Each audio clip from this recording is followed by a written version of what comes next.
मैं लेके आया हूं, लेकिन इस बिल के पीछे सदन के कई सदस्य जो आज नहीं हैं, भाजपा के हों, ट्रेजरी बेंच के या अपोजिशन के, हम सब ने सेंट्रल हॉल में कोविड की महामारी के बाद कई दफ़े इस पर चर्चा की।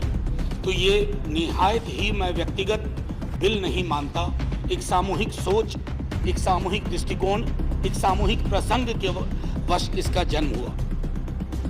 सर, दूसरी लहर के दौरान मुझे स्मरण है, आज से ठीक एक वर्ष पूर्व 21 जुलाई 2021 को इस सदन में कोविड पे चर्चा हुई थी। कोविड की महामारी से क्या क्या खत्म हुआ, तो कहीं ना कहीं जब मैं आज बोलने को खड़ा हुआ हूं तो ये भी लगता है कि क्या भूलूं क्या याद करूं।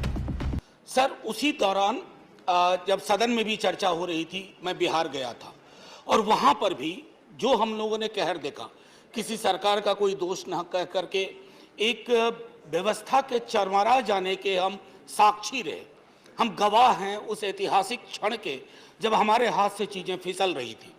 तो बिहार विधानमंडल के कुछ सदस्य और हमारे नेता प्रतिपक्ष तेजस्वी जी, हम लोगों ने सोचा कि इस पर कुछ काम किया जाए। उसी दृष्टिकोण से इस बिल का जन्म हुआ जो मैंने पहले कहा, और आज आपके समक्ष इन चीज़ों को लेकर के आया हूँ। सर, स्वास्थ्य को लेकर के हमारा दृष्टिकोण नियतिवादी दृष्टिकोण रहा है। जीवन को लेकर के हमारा दृष्टिकोण इस देश में नियतिवादी रहा है। डेस्टिनी, जान, मृत्यु हो गई, उसको जाना था। मैंने एक वर्ष पूर्व इसी सदन में कहा था कि हमारे जो 2 सदस्य गए इस दुनिया से कोविड की महामारी में, उनका जाना नहीं था। सर, सरकार के खुद के आंकड़ों के मुताबिक 3.25 लाख लोग कोविड के नाम से कोविड में काल कवलित हो गए।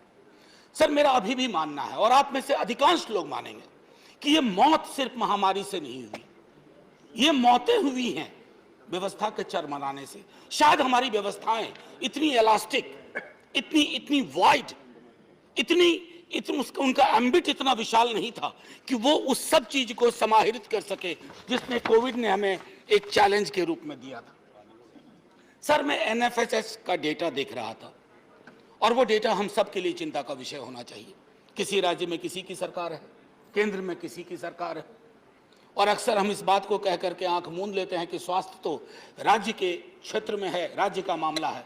सर नहीं, जीवन और मृत्यु हमारे संविधान के अंदर कितने आर्टिकल्स हैं जिसको लेकर के जीवन और मृत्यु के दृष्टिकोण में ये स्टेट, सेंटर और कंकरेंट की अवधारणा को त्यागना होगा, वो क्षण आज है।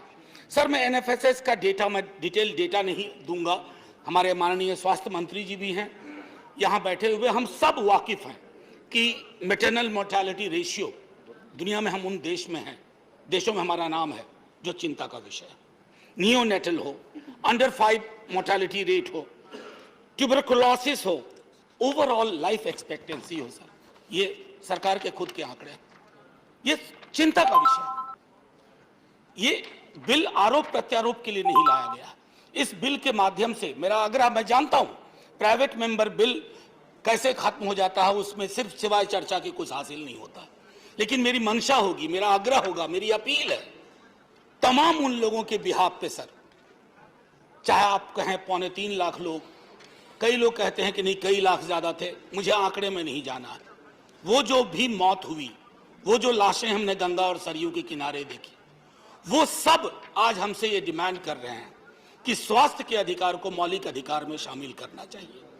स्वास्थ्य को हम इस नियतिवादी दृष्टिकोण से निकाल करके एक डुएबल प्रोपोजिशन में तब्दील करें, और उसके लिए आवश्यक है कि आंकड़े से डरे नहीं, आंकड़ों को कन्फ्रंट करें, और कन्फ्रंट करने के पश्चात एक ऐसी नीति विकसित करें जिस नीति के तहत आगे कभी कोई महामारी आए सर, तो हम उस महामारी के समक्ष बेबस ना हो जाए, हताश और निराश ना हो जाए।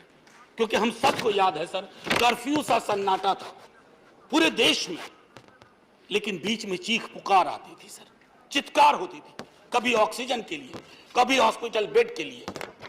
उसके पीछे सिर्फ एक कारण था कि हमने कल्पना नहीं की थी, हमारी संकल्पना में, हमारे इमेजिनेशन में, हमारे पॉलिटिकल इमेजिनेशन में स्वास्थ्य को लेकर के जो गांभीर्य होना चाहिए उसका अभाव रहा। मैं सिर्फ बीते 8 वर्ष की बात नहीं कर रहा हूं, कई वर्षों की गणना होगी, जो गांधीर्य के अभाव की जब गणना होगी, लेकिन वक्त अब है कि हम उसको दुरुस्त करने की कोशिश करें।